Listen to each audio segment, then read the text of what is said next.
Now, what I'd like to give you is what I think are the 5 major pieces to the life puzzle. 5 major pieces to the life puzzle. If we can study each of the pieces and then put it all together, the chances of it running well are just a lot better. Mr. Shoaff gave me a simple formula when I first met him, and let me give it to you. He said there's usually about a half dozen things makes 80% of the difference. There's about a half dozen wealth things, about a half dozen health things that can give you the 80% solution to the problem. Then Mr. Shoaff said, be a student of those half dozen basic things. Pretty good advice. Success is not doing extraordinary things. Success is doing ordinary things extraordinarily well.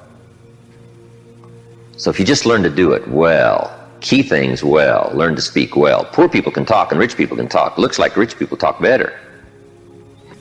Learning to speak is called survival. Learning to speak well is called success. So let me give you what I think are fundamental pieces to life, and we'll take it from there. Here's the first one. Philosophy. Philosophy, in very simple terms, is simply what you know. And what you know greatly affects how your life works out. We might also add, what you don't know greatly affects how your life works out. The idea you miss could be the missing number in trying to put the numbers in the lock. So, what you don't know will hurt you, to correct an old cliche. And to correct another one, ignorance is not bliss. Right? It's important to know. It's important to get the information. Now, we do something very important with what we know. We weigh it. That's another good word. We weigh. Weigh everything before you do it, before you buy it, before you try it. Make sure you weigh it. Everything you get ready to do, you got to decide whether it's a major or a minor. And you don't want to give minor things major time. You don't want to give something insignificant significant amounts of your energy. So we simply use the phrase, weigh before you pay. Sophisticated people learn to weigh everything. And what we all need is a good set of mental scales to weigh everything. What if you got information and your mental scales were off and insignificant things to you were significant? Wouldn't that be a major handicap the rest of your life? When you weighed something, important things weighed unimportant, we would call that a great handicap. So it's very important to weigh everything properly, and that's the reason for sermons and songs and lyrics and lectures and seminars and conversations and professors and teachers. It's one of the reasons why we converse with each other, and we debate and we think about and we ponder and we perceive and we weigh and we try to find out where the values are. Because you don't want to proceed and give big chunks of your life to something that's insignificant. Okay, so we get information, we weigh it, then we come to conclusions about values. Big question in forming your life, where are the values? What is important? What should weigh heavy on my mind and I should give it significant time and significant energy and significant money? Shoaff said to me, poor thinking habits keeps most people poor. Not poor working habits. Most people work hard, but they don't think hard. They don't use their mind to really try to perceive where the values are so that they don't waste any time. It's easy to spend big chunks of your life on insignificant things. It's one of the major pieces of the life puzzle. What you think about, knowledge, how you weigh it, the conclusions you come to, the values you've perceived, thinking.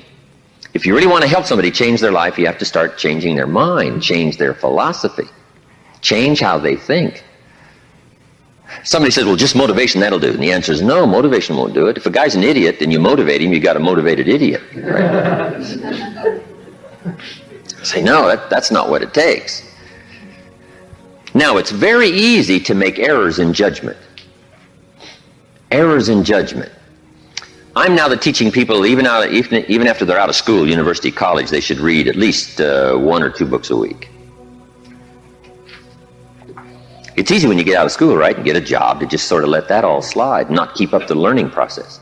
But if you don't keep up the learning process, a lot of values become fuzzy if you don't keep trying to perceive what's important, what's not important, and then start spending major effort on minor things. So we have to keep learning. What if a guy spent his book money on donuts? Right? We would call him greatly deprived mentally. In 10 years, the guy's bought 2 tons of donuts and only 2 books, right? Mostly with pictures, right? And he wonders why his life isn't working well. Reason. After he got out of school, he didn't keep up the flow of ideas that can help to refine your business and help to refine your decisions and help you come to better conclusions. You've got to keep up the learning curve, even after you're out of school, to make sure that you're not making errors in judgment. The reason why most people wind up average at age 40 instead of rich is simply an error in judgment about what to do with your money. What would you suggest a 15-year-old start as a plan to do with their money so that by 40 they're rich instead of average? You've got to have a good plan, right? If you start making errors early with your money, those errors can make your life mediocre instead of rich. You wind up with pennies instead of fortune. And you wind up with crumbs instead of a feast, simply because early you made errors on what to do with your money. The guy says, well, it's only $10. So what does it matter what I do with it? And the answer is, that's when it really matters, is when you don't have much. The guy says, oh, if I had a fortune, I'd really take good care of it, but I've only got a paycheck, so I don't know where it goes. We call those great errors in judgment. It's so important to make sure you've got a good plan when the amounts are small. But it's easy to make errors. It's easy not to know. It's easy to miscalculate. And if you miscalculate, some things keep adding and adding and adding. I got a good phrase for you. Life is accumulative. Good phrase to know. Life is accumulative. Our errors either accumulate into what we don't get, or our wise decisions accumulate into what we do get. Now, the key is to correct the errors as early as possible. Fortunately, Mr. Schoaf caught me at age 25, started asking me major questions. At age 25, he said, Mr. Rohn, how long have you been working? And I said, I've been working 6 years. I started working when I was 19. He said, well, 6 years. How much money have you saved and invested in the last 6 years? I said, not any. He said, who sold you on that plan? Wow, 6 years is enough time now to check and see if you've got a good financial philosophy. And the time to catch the errors is early. So Mr. Schoaf started asking me those tough questions at age 25. How about your money? How about your resources? How about your investments? And you say, well, I've got plenty of time to worry about that and be concerned about that later. And the answer is probably not. Now's the time to fix it. Wherever you hear the good information, that's the time to start fixing. So we're teaching kids now a good wealth philosophy. Starting at age 50, 15 will make you wealthy by age 40, 45 at the latest if you're a little slow. Start doing wise things with your resources. When would you suggest people should do wise things with their resources? Answer, as soon as they get the better information. Now, you can't do what you don't know, but the key is to keep learning so that good ideas keep occurring to you. Now you can do more wise things. Okay? But philosophy is where it all begins, what you know. Now, to know wise things, you simply have to study, as you're doing. Keep up the reading, keep up the conversations, keep up the listening to lectures, keep going through the information, keep stashing it away, taking the notes, right? There's no better way to adjust your philosophy than to have a continual flow of ideas. But that's the first piece of the life puzzle, philosophy. Now, here's number 2. Philosophy determines attitude. Attitude is simply how you feel. First, what you know sets the sail of your life. Now, how you feel starts taking you there. Attitude. Now, there's all kinds of ways to feel, right? You can feel good or you can feel bad.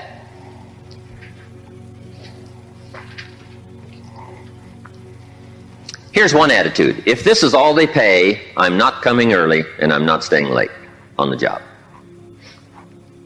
That's an attitude, right? If this is all they pay, I don't come early and I don't stay late. Now, do you suppose that attitude, if you carried it through the rest of your life, do you suppose that attitude would greatly affect your life as the years unfold? The answer is overwhelmingly Of course.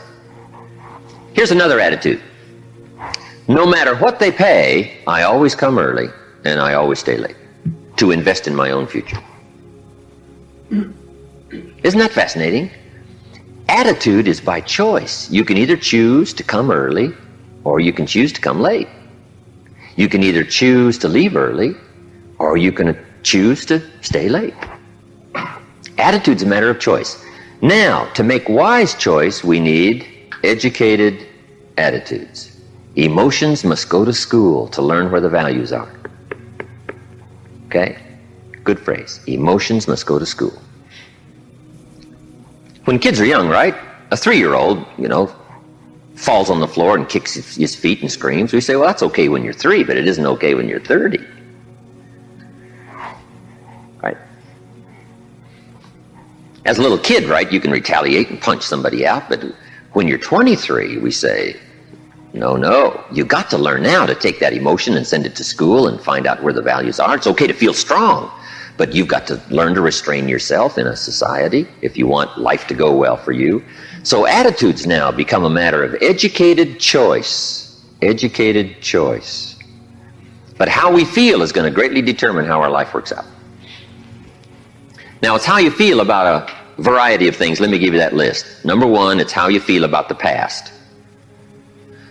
Now, when you're young, you haven't got that much past to feel about, but I'm sure you've had some ups and downs. You've had some wins and losses. So part of our attitude is based on how we feel about the past. Some people are still carrying the burdens of the past. They're affected by some difficulties, some losses, whatever. They're carrying it around like a burden. Instead of using the past as a school, they're using it as a threat to their life. So part of it is solving the attitude about the past, how you feel about it. Number 2, it's how you feel about the future. Facing the future, very important, key part of our life. Now, there's 2 ways to face the future. Here they are. 1, anticipation. That's one way to face the future, anticipation. Here's the other way, apprehension. Now, most people face the future with apprehension, primarily because they bought somebody else's view. They don't have their own future well designed. So in the absence of having your own future well designed, you have a tendency to be persuaded to buy somebody else's future. Here's what's going to happen, here's what's going to happen. Boy, it's easy to let your days be clouded by all of that. So some days, somewhere along the line, you've got to start settling for sure how you feel about the future. And how you feel about it greatly determines what you do. If you don't feel good about the future by having goals set, you take what we call uncertain steps. It's difficult to be confident about the day if you don't have your future well designed.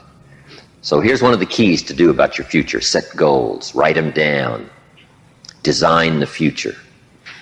Where do you want to go? What do you want to do? What do you want to be? What do you want to see? What do you want to have? What do you want to share? Even if it all changes 12 months from now, the key is to start making a list now. The cities you want to visit, the people you'd like to meet, your health goals, your investment goals, all that stuff. Start writing it, putting it in a journal somewhere. And let it all change as time unfolds. Something that you think is very important right now, 2 years from now, you'll say, that was kind of foolish. How come I thought that was so important, right? Because you'll grow beyond that. But right now it's important to get as clear a picture as you can of the future. Set your dreams, set your goals. Because it's important. How the day goes is greatly determined by your confidence about the future. Now here's another attitude. It's how you feel about each other. It's how you feel about society and the community and the country. It's very important. It's not that difficult to be a cynic. And cynicism greatly influences how your life works out. But it's also important to understand that if you want to do well, it takes all of us to help each of us. Good phrase. It takes all of us to help each of us do well. You can't succeed by yourself. It's hard to find a rich hermit. You can't succeed by yourself. You need a market. You need a society. We need each other's ideas. We need each other's collective ideas. Collective participation in the marketplace, society. Okay? So how we feel about each other, very important. Now here's the big one. It's how you feel about yourself. How you feel about yourself. Self-esteem, understanding your own value. Boy, if new discovery starts to unfold for you, that you've got the brains, you've got the talent, all you need is instruction, all you need is some coaching, all you need is some help, all you need is some advice, some experience. If you're headed down the wrong road, hopefully somebody's already been down that road where the bridge is out. And they come back saying, don't go this way anymore, the bridge is out. So we take somebody else's advice and we say, wow, I'm glad you came along, I'm heading down this road. So, learning from other people's experiences, picking up all the ideas so that we can feel good about ourselves. Now, self-esteem primarily comes from engaging in the disciplines that lead to value. Self-esteem comes from engaging in the disciplines that lead to value. We don't lack potential, but to bring value from potential, we need the disciplines. Now, one of the major things that makes us not feel good about ourselves is not engaging in the disciplines. If you keep letting yourself off the hook, or just ho-humming it and letting it all slide, then you don't feel good about yourself. Best is the ant philosophy, right? To feel good about yourself, do your best. Gather all you can during the summer. We call that the ant philosophy. Ants don't settle for half. They go for all. All you possibly can. Do the best you can. It's the greatest lift of self-esteem is doing the best you can. Okay? So attitude plays such an important part in the 5 pieces of the life puzzle. Now, what's next? Number 3. First is philosophy. Second is attitude. Philosophy and attitude determines activity. Activity is what you do. Key phrase, success is a doing. You actually now have to do it. It seems as though God has designed that the major part of the value of our life is left to our own mental genius. You've got to decide what you want to become. Then you simply have to go do it, engaging in the disciplines. Now, the activity part is so important. How hard should you work when you get ready to labor, when you get ready to try to be successful in the marketplace? How many days should you spend? How hard should you work? Well, let me give you an Old Testament phrase to consider. It says, 6 days activity, 1 day rest. Now that's called a philosophy on activity. Right? What should be the ratio of rest to activity? Old Testament suggests 6:1. Now I know that goes back a long ways. Some people said, no, 6:1's old-fashioned. 5:2 is better. Well, you've got to take a look at 5:2 and see if it's okay. You don't just want to buy somebody's philosophy without seeing if it leads to fortune, and if it leads to unique things, wonderful, it's probably good. But you have to check out if 5:2 is okay. Would 4:3 be better? I don't know. You got to check everything. I do know this, good phrase. Don't rest too long. I got a good point for you. Make rest a necessity, not an objective. The objective of life is not to rest. The objective of life is to accomplish, to growth, full accomplishment, test the outer limits of your abilities. That's what life is all about. See what all you can do. That's what life is all about. See what you can do with the seasons and the soil and the seed. See what you can do with your brains. See what you can do with your talent and your gifts and your skills. That's what life's all about. See what you can do. Now, we need rest, but you must make rest a necessity, not an objective. If you make it an objective, you start falling into what we call the average syndrome. Right? People who live mediocre lives are always looking forward to getting off. Successful people are always looking forward to getting on. Successful people don't want off. They want on. They want to get on with the job. They rest only enough to gather strength. So consider that in your argument, in your debate on how hard should you work. Let me give you another Bible philosophy. My parents made sure I was a pretty good scholar by the time I was 18. And I'm an amateur on the Bible. But here's another good philosophy. Whatever your hands currently find to do, do it with all your might. Whatever you're doing, do it with all your might. We call that philosophy on activity. How hard should you work? As hard as you can in the time allotted to labor. In leadership, management, lectures we teach, when you work, work. When you play, play. Don't play at work. And don't work at play. Right? Make best use of your time. When you're working, pour it on. And when you're playing, have a good time. But don't play at work. Okay? So, activity, very important piece in this whole life puzzle in working. So, you've got to test how hard you can work. Part of it is physical, your own physical limitation. Some people can take 14 hours, no problem. Some people 10, stretches pretty much their physical limitation. So everybody has to sort of decide how hard you can work, how much time you can put in. When you come to university, right, you got to sort of find out how much workload you can handle, how many classes can you go through, how much can you unravel, how many study hours do you need, how much effort have you got, when are you going to run out of gas, right, and you need to replenish the supply. So we all have to study our own activity habits. But let me give you what I think is the best philosophy. It is simply do the best you can. In activity, we call it doing your best. A man asked me one time, he said, I'm making about $50,000 a year, isn't that enough? What would you tell somebody? A businessman said to me. He said, my kids aren't starving, and he said, I got my bills paid, and he said, we're doing pretty good, and I'm making about $50,000 a year. Isn't that enough? He asked me. What do you suppose I told him? I said, yes, it's enough if it's the best you can do. We don't call an amount enough. We call your best enough. I said, if you're capable of making $500,000 a year and you make $50,000 a year, we call you loser. And we don't call you loser because of the difference between 50,000 and $500,000. We call you loser because you're not doing your best. If you do your best and you make $10,000 a year, that's enough. If you do your best and you make $1 million a year, that's enough. Enough is not the difference between 10,000 and 1,000,000. Enough is simply doing the best you can. So that's the key to the good life. When the day is finished, if you say, did I do my best?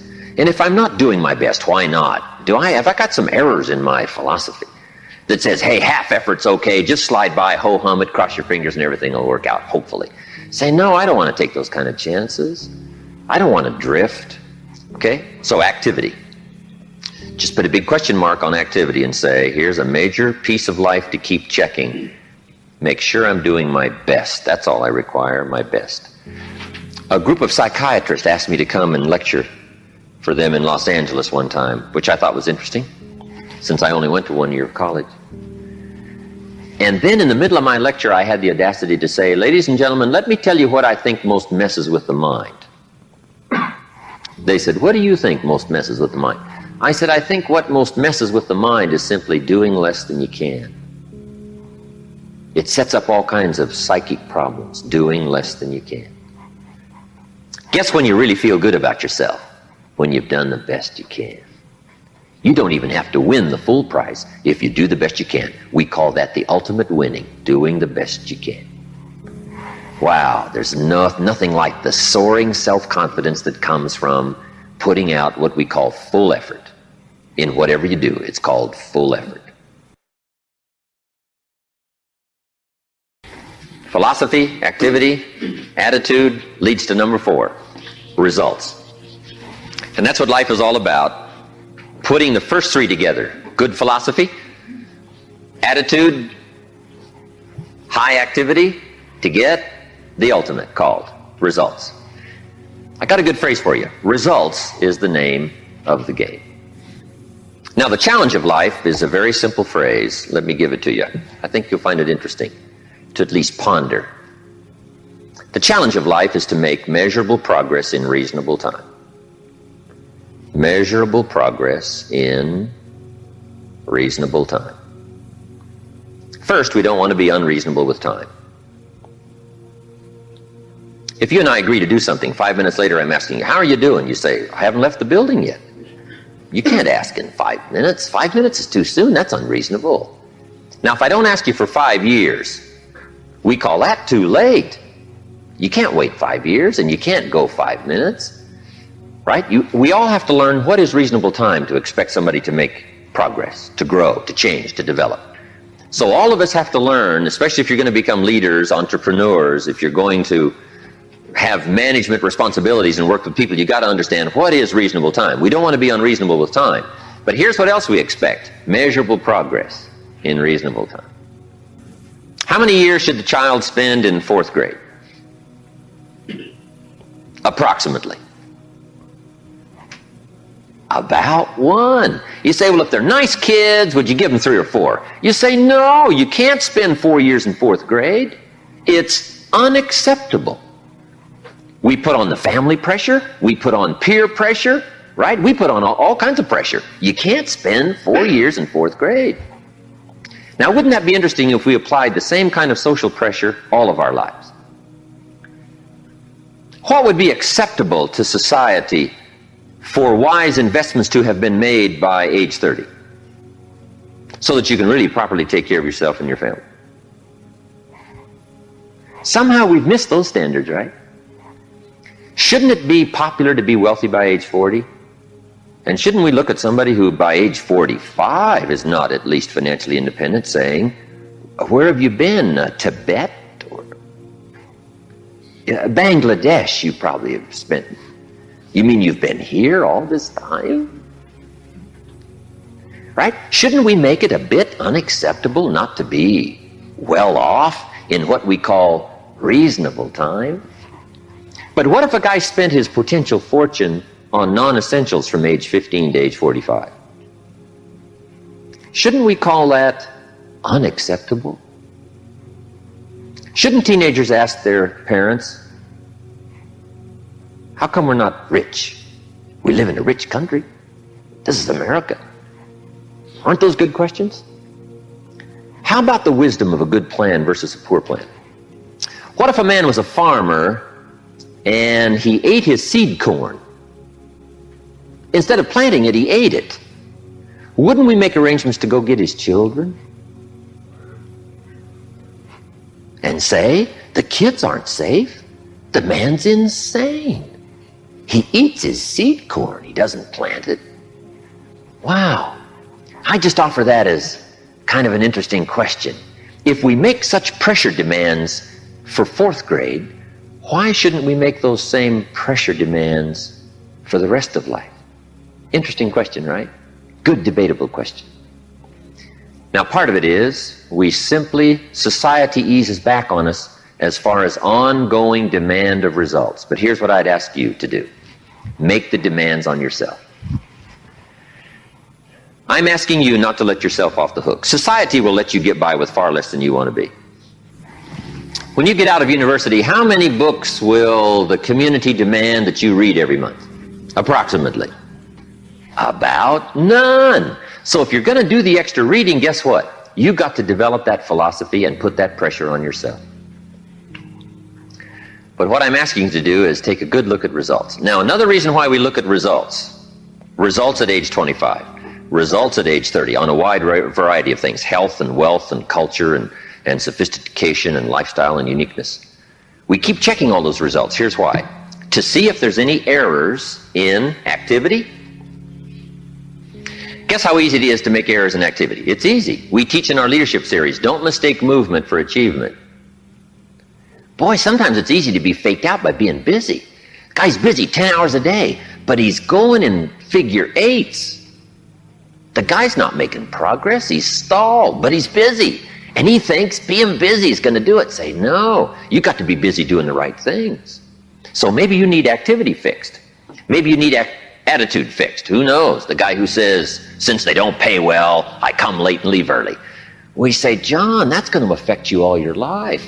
And you've probably got the results to show it. Or maybe we need a correction of philosophy. That's why we check results. Now here's the last piece in the life puzzle. It's called lifestyle. Lifestyle is simply how you choose to live. We call lifestyle the genius of living well. Now, here's what's exciting about lifestyle.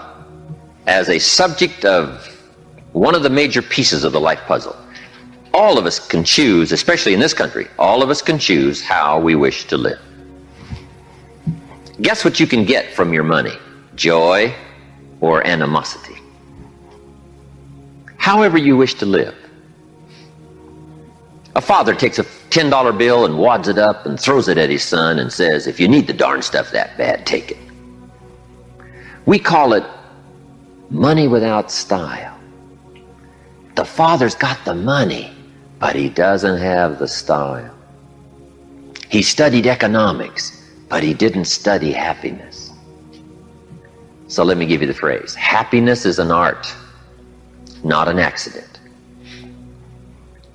Some people have figured out things economically, but they haven't figured out lifestyle to live well. Culture is a study. It's not an amount. Somebody says, if you have an amount of money, you'll be cultured. And the answer is no. Cultured is a study. Culture is a refinement of the mind. To be cultured, you must study culture and practice culture. Money doesn't solve the culture challenge. Money doesn't solve the happiness challenge. To be happy, you got to study and practice happiness. And Mr. Shove taught me all the simple ways to get joy from substance. A sophisticated gentleman knows that a rose on time is more valuable than a $1,000 gift too late. It's not the amount that counts, it's the genius that counts. It's the ideas that count. So here's what I'm challenging you to do. How to be happy with what you've got while you pursue what you want. And I'll give you time to make a note of that phrase because I think it's so important to wrap it up. How to be happy with what you've got while you pursue what you want. So I would challenge you in the last piece of the life puzzle, find ways to live uniquely. Now, if you look at your life on all these 5 pieces, this is why I'm asking you to just go back through and review these notes. How am I doing on philosophy? Are there some things I don't know? Am I making some errors in judgment that's going to bring me to no good end, right? 3 years from now, 5 years from now. Key phrase, 10 years from now you will arrive. The question is where? Good question, where? And the follow-up is, now's the time to fix the next 10 years. Now's the time to fix the next 10 years. And hopefully with the discussion of these 5 subjects, we've given you some viewpoints, at least from my experience. And hopefully I've done a little coaching here today, and you can take these subjects and debate them and talk about them and think about them, and they'll help you with life in the future.